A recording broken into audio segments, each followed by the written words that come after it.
Welcome to Real Raw Health with your host, Nikki Burnett of Taste Life Nutrition and Matt Rowe of Parsley Pet. During our show, we are talking about your pet's health, raw feeding, and the health our pets bring to us with love. And we do talk a little bit about human health and nutrition as well, because this is what we geek out about.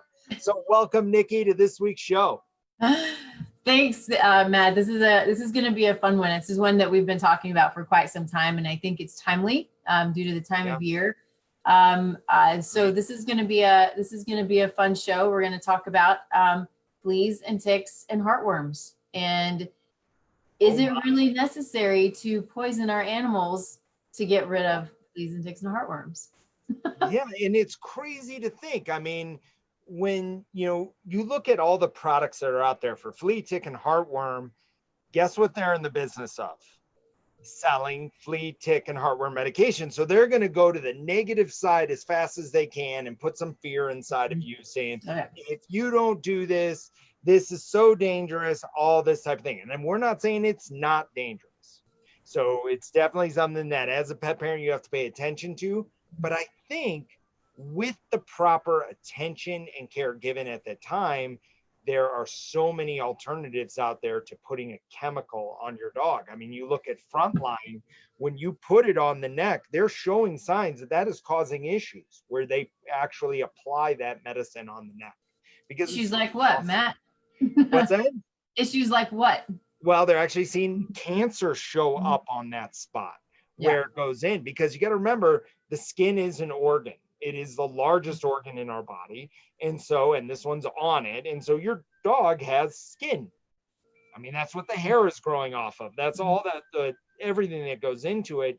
So you are applying a very caustic, very dangerous chemical to the skin of your animal. Regularly. You notice they don't have Frontline flea and tick for humans. It's true. Because we don't want it, and they actually in the package tell you wear gloves and don't get it off. Isn't that crazy? And wash your hands. But apparently it's safe for on your dog's skin. So we are not proponents of it, especially when there's so many natural products out there, but they just may require a little bit more attention. As we talked about, it's kind of like sunscreen on some of them.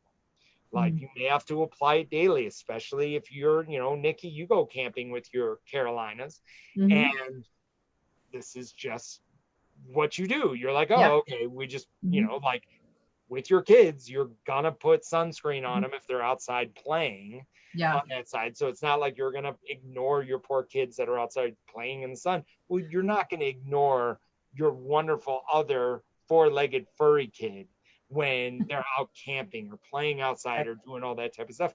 You are going to protect them. Yeah. So I think what's really important to remember, and we want to believe that the things that we're doing and the things that we're told to do that are healthy for our animals and for our family too, but we want to believe that we're given the right advice. But what we have to remember is these companies, the Frontline, the HeartGuard, all of these companies, they're pharmaceutical companies. And what are they going to do? They're going to tell you that no matter what, they're going to recommend that you have to give your dog or your cat a flea and tick and heartworm control. I don't think cats get heartworm. Do cats get heartworm? Cats, well, their chances of getting heartworm, if it's most cats are indoor cats, but with the outdoor cats, they could technically get heartworm. Okay. I didn't really think about it. We don't really talk about cats much, but I want to throw them in there sometimes, Yeah, everyone's. But they're recommended the same thing. All of these treatments that you put on their skin or you put in their body, whether it's a pill form or on the topically. But they're going to recommend no matter where you are, and this is the key. This is what we really need to understand, and we're going to start talking about. But where you are matters. Where you are in the country or in the world matters when it comes to flea, tick, and heartworm prevention. So I come from Texas. So I come from hold that against you, Nikki. Oh, thanks. There's a high incidence of heartworm in Texas, but it's not all over Texas. It's South Texas where it's really wet and really humid. And then you move over into Louisiana and some into Florida. Those places are going to be really, really high. So when do you probably need, you might need heartworm prevention and maybe flea and tick. No, I'm just going to talk heartworms right now. Don't want to cross those. But you may need regular prevention. It's unfortunate, but the key here is if we have healthy animals, the likelihood of our animal getting heartworm is significantly less. So if we're feeding a raw diet, if we're not vaccinating them constantly, if we're not inundating them with toxins, they're going to have healthy immune systems, and the likelihood that they're going to be able to fight off that parasite is pretty high. And so as we move up the country into, move into Kansas, that gets, less likely. You move into Colorado, which of course is where we are. The likelihood of heartworm here is incredibly low. And so something that I want to point out for anybody who's interested, there's a map.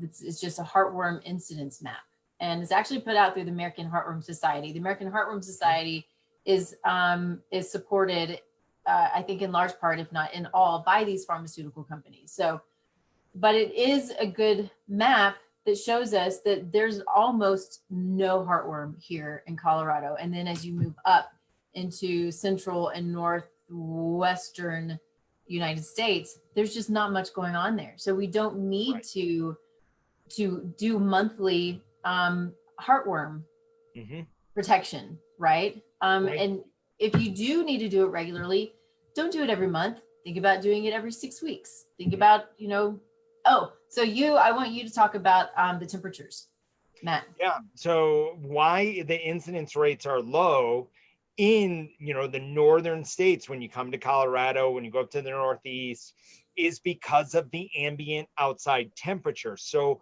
heartworm cannot survive in temperatures below 57 degrees. That's huge. Here in Colorado, I mean, you looked it up. I mean, the last couple nights, we haven't dropped below 57. We've maintained up in the high 50s, like 59 or in the 60s. But tonight, we're supposed to drop down to, was it 51 degrees tonight? 53 tonight, 51 tomorrow. There you go. So all heartworm dies. So the mosquito's not going to pick it up. You're seeing that those incident rates come in. So you can actually help your pet in these areas by not giving them regular heartworm treatments. But when you do go in for your annual checkup for your puppy, really have them check for heartworm. Why not? I mean, they're going to just do a simple blood draw and they're going to check to see if your dog has heartworm. But that is something that really keeping up with just checking, going in, having your dog checked, even if they're not in that area, or even if you don't feel that they're going to get it, then, once a year, have it checked, because heartworm is treatable. You told a story about one of your Carolina dogs getting heartworm, or you rescued him and he had heartworm. Or was it her? Her, yeah, it's okay. She doesn't know. Rescued her. It's important. So you rescued her and she had heartworm. Yeah, so she came out of Texas. All of my girls, all of my dogs, all my Carolina dogs have come out of Texas, but she's the one who came. She came to us as a foster, and because she had heartworm, because I have, as a nutritionist, we're using more holistic methods to kill the heartworm as opposed to typical chemical treatment. And so I was, and I work at home, so it was easy for me to take on, and ended up, she went through, she didn't have a lot of symptoms, but she had a pretty nasty infection. And she's fine. Yeah. She doesn't cough, no symptoms, but it is. And I think that's kind of the point there is she had a pretty nasty infestation. She has some damage, but she's fine. Yeah. And so it is very treatable.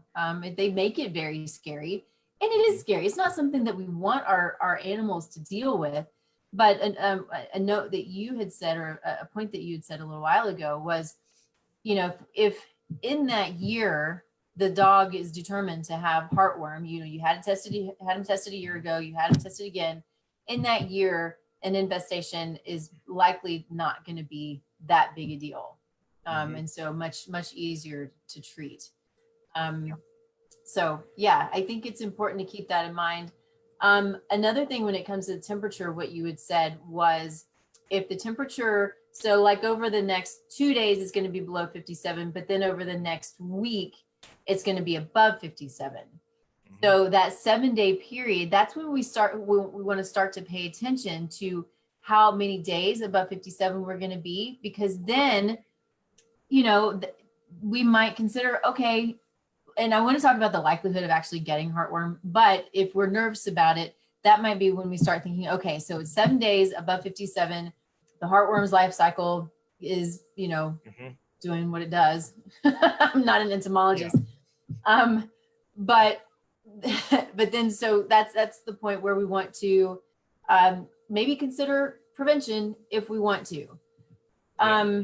One of the things, I have my notes over here, and I wanted to talk about, and I'm not going to go through all of this, but I wanted to make a point. There's a whole list, and Matt and I will talk about Dr. Karen Becker a lot, and she's amazing. If you need another resource besides us, then you go and you look for Dr. Karen Becker, because she's amazing at what she does. But she lists out here a whole host of things that have to happen in order for a dog to get heartworm.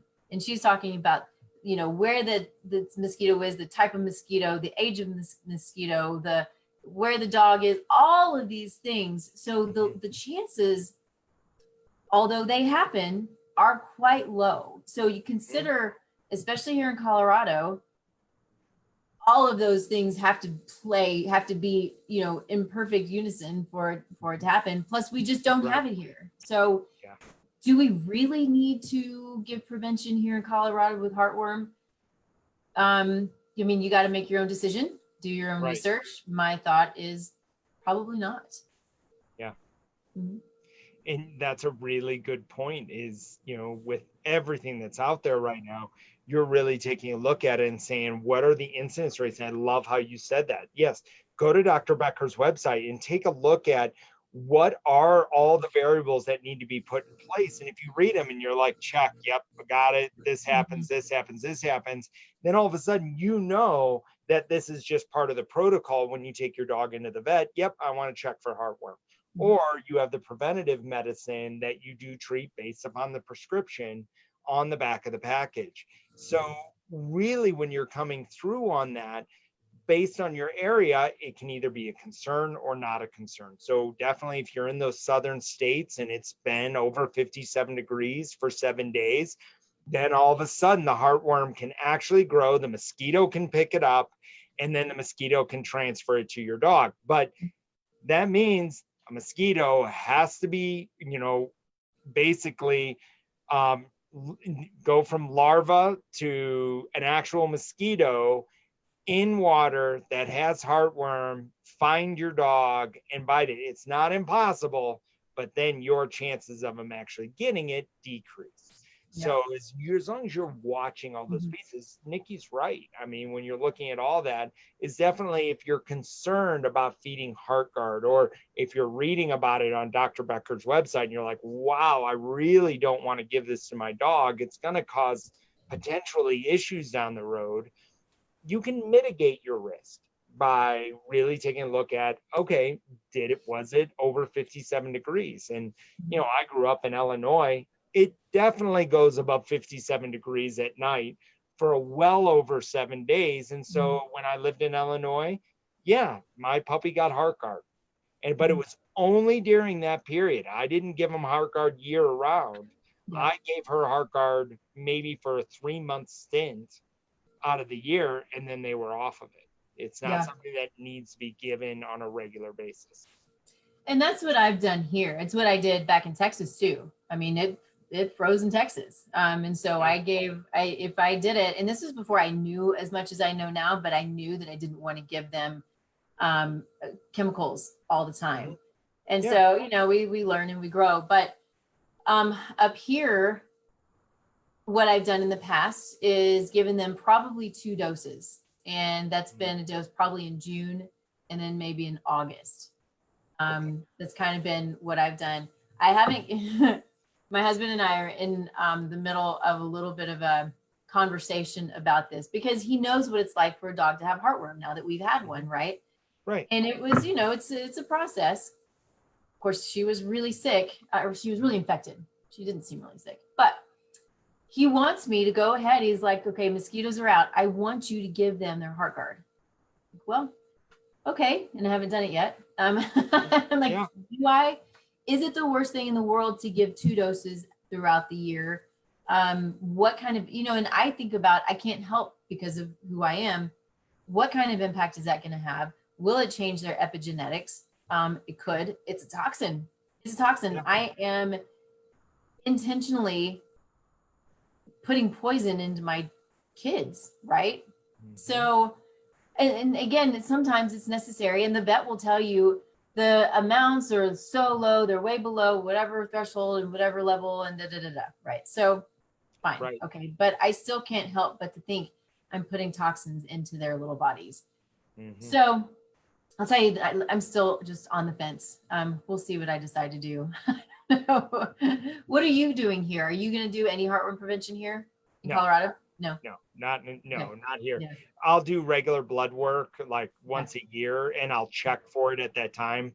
But if Leo or Mr. Chacha gets it, it's really rare. And honestly, my dogs are in the backyard. They're not going out hunting, all of that type of stuff. So it's one of those things that is more on that preventative side.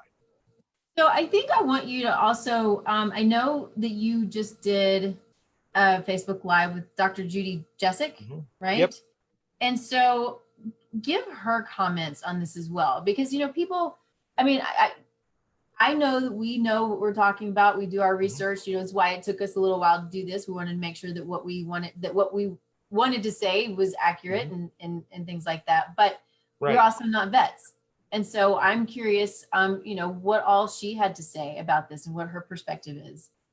Well, and that really what we pointed to during this conversation is what she had said as well, is when she pointed to it, she looked at the ambient temperature. We do drop below 57 within that 7-day window. We'll have a day that goes below 57, so it dies. And so really, we're not giving heartworm in the Colorado region to actually go and grow and become prevalent like it does in Texas or Louisiana. Right. And so when she looked at that, she basically said, she goes, it's not as much of a concern. And so she goes, at that point, giving a heart guard or giving a preventative medicine is not as important or critical, being that we're in Colorado in this state. So she basically advised, she goes, have your dog tested once a year and have the blood drawn and test for heartworm at that time. And she goes, then you can avoid excess medication that you are giving your animal in that period. So also taking a look at, where's your dog? Is your dog out hunting all the time? Is your dog out in the yard all day long? Are they more susceptible? Do you have a pond in your backyard where mosquitoes are prevalent? And she goes, you're looking at all of these incidences, but then really, and as you look at it, the actual mosquito for the mosquito to pick up, it's not like the mosquito is the minute it's born, it has, it picks up the heartworm and it's ready to go. And it's not every mosquito. It's a small incidence of mosquitoes that actually pick up the actual heartworm itself. Why it gets more prevalent in Louisiana and Texas is because it's warm. There's more chances of your dog getting bit. There's more chances of this happening. Here, it's such a low incidence of it happening that it doesn't become a big concern during that period of time. And so really, because of that, I do not give my dogs heartworm medicine or heartworm preventative, because their chances of getting it are so low. Why risk? Why create risk? And why would I want to spend the money? Yeah, no kidding. Yeah. Another resource, again through Dr. Becker, is there's a map that shows where you are in the country and when you might want to give your preventative.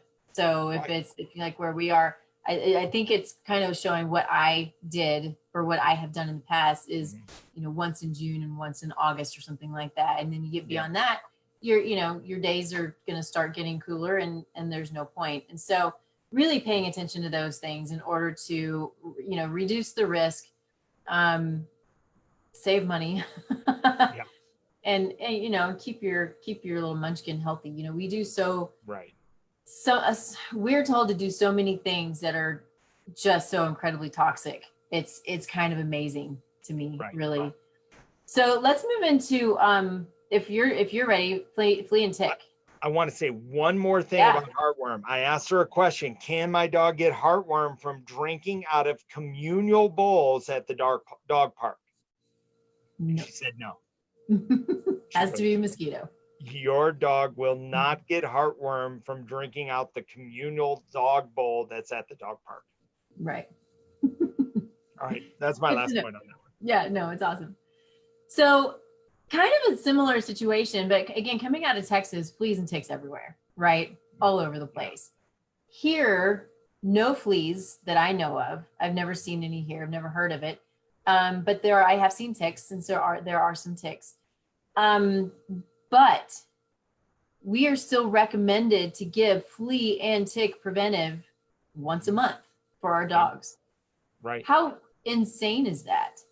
Mm-hmm. And fleas and ticks are much easier to deal with than heartworm. Yes. Yeah.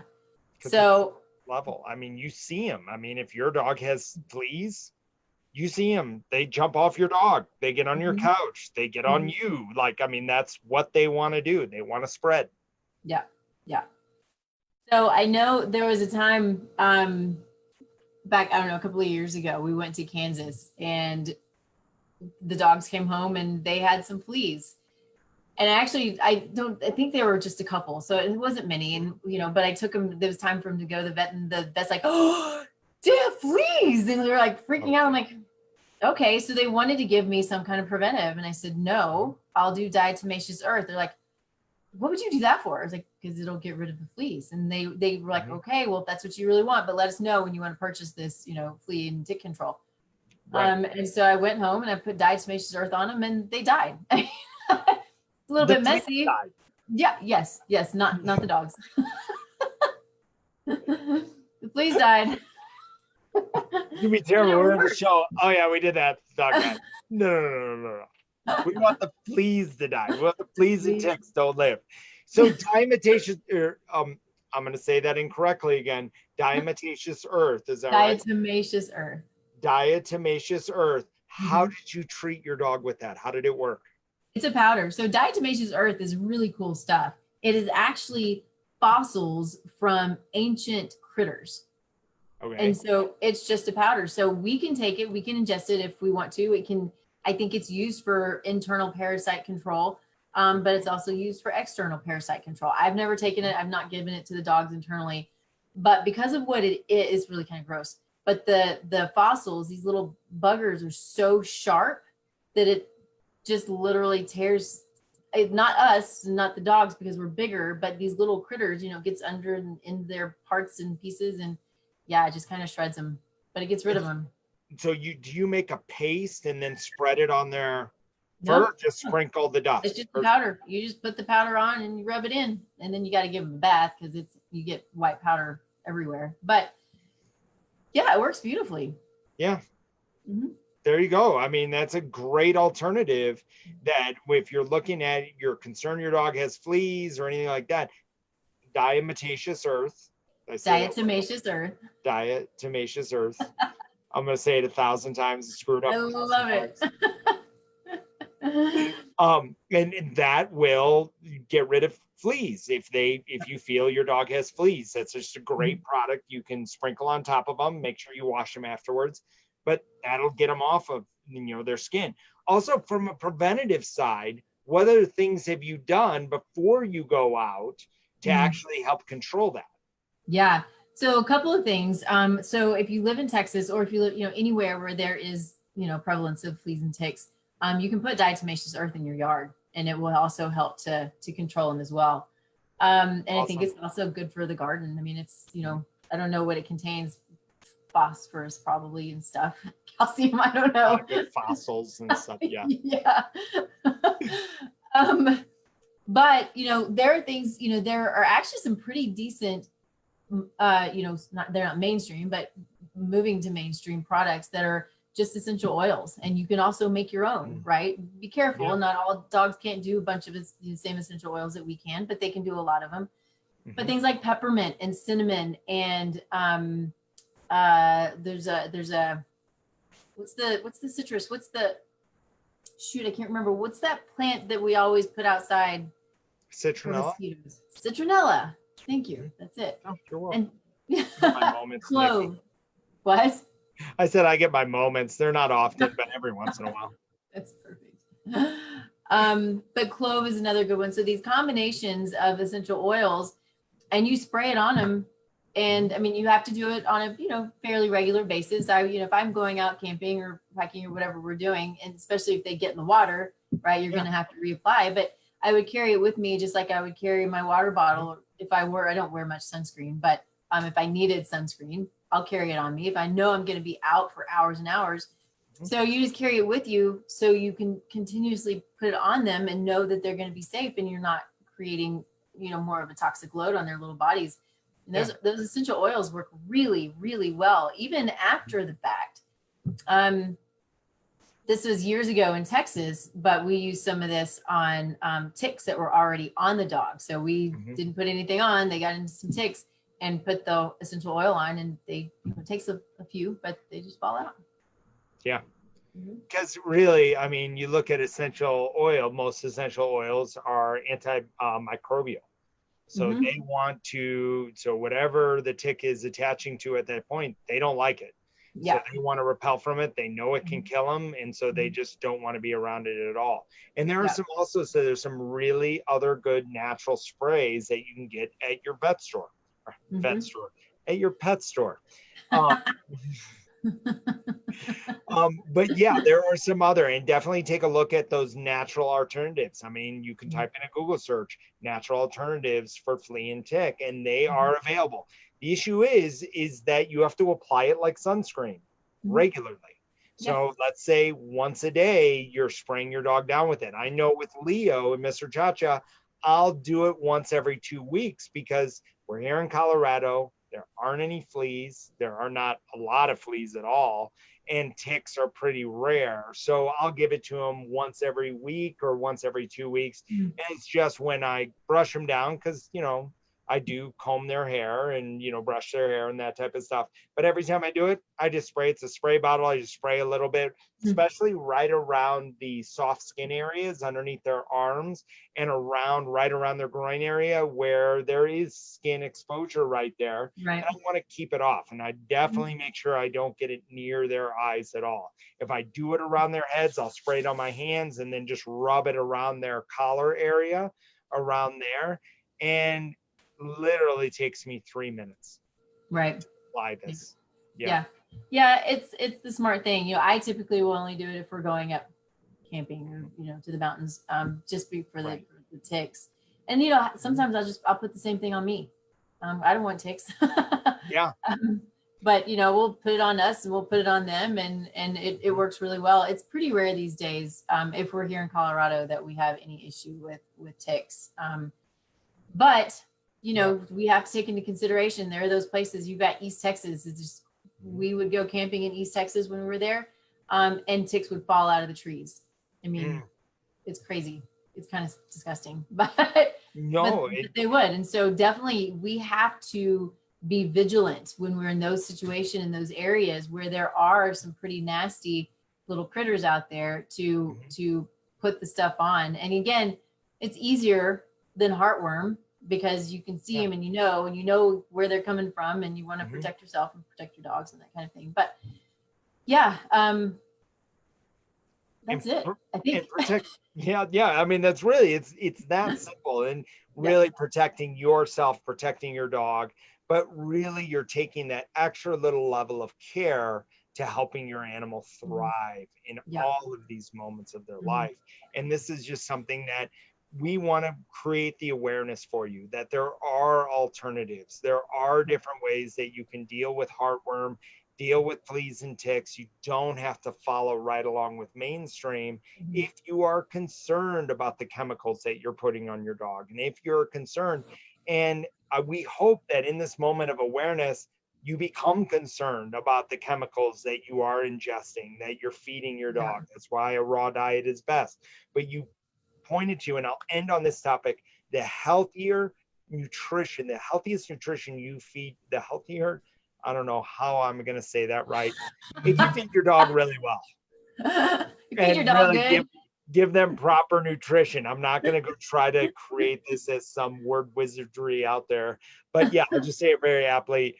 Feed your dog right, and feed Yes. your dog the healthiest diet that they can eat. And your dog is a carnivore, and Mhm. ultimately, at best, possibly an omnivore if they're really set up for that and they can handle vegetable content, vegetable matter in their diet. Feed them that way. Stop Yeah. feeding kibble. Kibble, you're basically taking something that is a highly processed carcinogen and you're putting it in the diet. We're going to have a post coming out is, why would you feed your dog kibble? You don't feed your kids McDonald's every day, Mhm. but we're feeding our dogs Yeah. McDonald's every day, and we're wondering why they're more susceptible to some of Mhm. these diseases that come off. And, a heartworm, if you're in those areas, why that, they get bit by a tick and why they're showing, different types of pathogens that come in their body. But that's after we had fed them a kibble based unhealthy diet. So feed your dogs healthy, feed them raw, give them every chance to fight every pathogen that comes upon them. Absolutely. Perfect. It took a little while for that to come out, but I got there. Yeah. You got it. Well, Nikki, as always, I had a Mhm. great time today. Thank you for being on the show with me. And Yeah. how best can someone find you? So tastelifenutrition.com. It's a website. You can find me on Facebook, Instagram, Twitter, all of the places. Obviously, every Thursday, you and I have our raw feeding conversations, our real raw health. So always there. Yep. Have my radio show, Taste Life Radio. So that's always fun. So that'll be next week. It's every other week. And so yeah, I think just like you, the goal is just to get out the really good, relevant, truthful information as best that we possibly can. And so that's what we do. You are a rock star. And you can always find us at parsleypet.com. You can also take advantage of the nutritional blueprint, and that is going to tell you the 48 different nutrients inside your pet's body, and also 7 heavy metals and environmental toxins that we all come upon, but your dogs, I believe, come upon it with more incidents. Yeah. So, really, go to parsleypet.com and just explore and become curious about, what am I feeding my dog, and is it the best meal for them, and is it helping them thrive. Also, if you like today's show, reach over and hit the like button.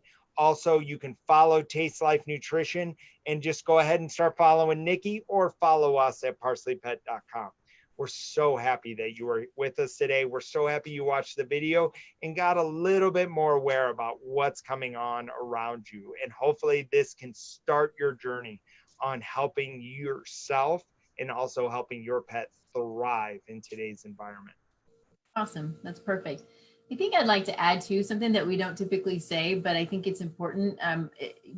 Is if you know somebody who's questioning, what they're doing with their animals, or Yeah. if it's vaccinations or the flea and tick or whatever it might be, and you Mhm. think that what we're saying will resonate, share the video. I mean, that's our Yeah. goal, is literally just to get as much good information out there to as many people as possible, so we can start Right. changing the direction of our dog's health. So if you would share, that would be awesome. We would appreciate Yeah. it. Think about what we're doing as a first step. Yeah, Just the first absolutely. step of just getting curious about everything coming around. And really, that's what we look at is, we want you to go research the doctors, everybody out there. And we want you to take a bigger and deeper dive and understand that where your information comes from is extremely important. Absolutely. Awesome. Thanks, Thank you, Nikki, for today. This is Thank awesome. you. All right. We'll see you soon. All right. We'll see you guys. Thank you, Bye, guys. everybody, for joining us.